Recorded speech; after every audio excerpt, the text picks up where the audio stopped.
বিয়ের প্রথম দিকে আমার রান্নাবান্না নিয়ে খুবই সমস্যা হতো, কারণ আমি বাবার বাড়ি কখনো সেভাবে রান্নাবান্না করিনি, আমি রান্নাবান্না ঠিকভাবে শিখিও নিই। কিন্তু শ্বশুরবাড়িতে আসার পরে তো রান্নাবান্না করতেই হবে, তখন আমার রান্না নিয়ে খুবই একটু সমস্যা হতো।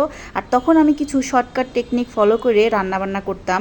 খেতে কিন্তু সত্যি অনেক মজা লাগতো, কিন্তু রান্নার প্রসেসটা ছিল খুবই ইজি। এই জন্য আমি আপনাদের সাথে সেই রেসিপিগুলোই শেয়ার করি। যারা নতুন আছে, বিগিনার আছেন, তারা কিন্তু এই রেসিপিগুলো ফলো করলে অনেক মজার খাবার তৈরি করতে পারবেন, কিন্তু কষ্ট অতটা লাগবে না।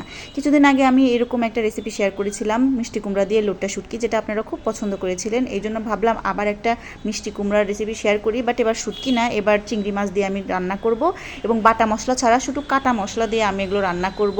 খেতে কিন্তু সত্যি অসম্ভব পরিমাণ মজার হয়। যারা নতুন আছেন তারা অবশ্যই এই রেসিপিটা ট্রাই করতে পারেন। তেমন কিচ্ছু না, জাস্ট কড়াইতে পেঁয়াজ কুচি, রসুন কুচি আর পরিমাণ মতো কাঁচামরিচ কুচি দিয়ে একটু তেলে ভালোভাবে ভেজে নেবেন। একটু ব্রাউন ব্রাউন কালার হলে তার মধ্যে সামান্য একটু পানি দিয়ে, একটু হলুদের গুঁড়ো, একটু ধনিয়ার গুঁড়ো, একটু জিরার গুঁড়ো দিয়ে ওটাকে ভালোভাবে একটু কষিয়ে নেবেন।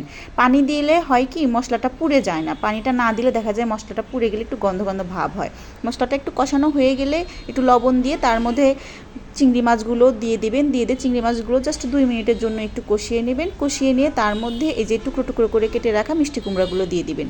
এই চিংড়ি মাছ দিয়ে মিষ্টি কুমড়ো দেখা যায় একটু কাঁচা মিষ্টি কুমড়া খেতে বেশি ভালো লাগে, পাকা মিষ্টি কুমড়াও ভালো লাগে, কিন্তু কাঁচাটাই আমার কাছে বেশি ভালো লাগে। আজকে আমি কাঁচা মিষ্টি কুমড়া দিয়েই চিংড়ি মাছটা রান্না করেছি।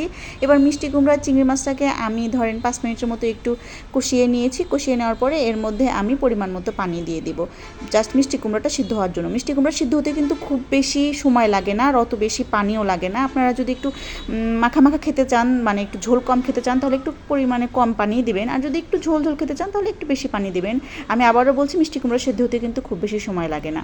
এবার আমি ঢেকে দেবো। ঢেকে দিয়ে এটাকে জাস্ট 10 মিনিট হাই হিটে রান্না করলেই একদম মানে দেখবেন সিদ্ধ হয়ে গেছে, প্লাস একদম পারফেক্ট রান্না হয়ে গেছে। এটা ট্রাই করে অবশ্যই দেখতে পারেন, নতুনদের জন্য বলছি, ভালো লাগবে।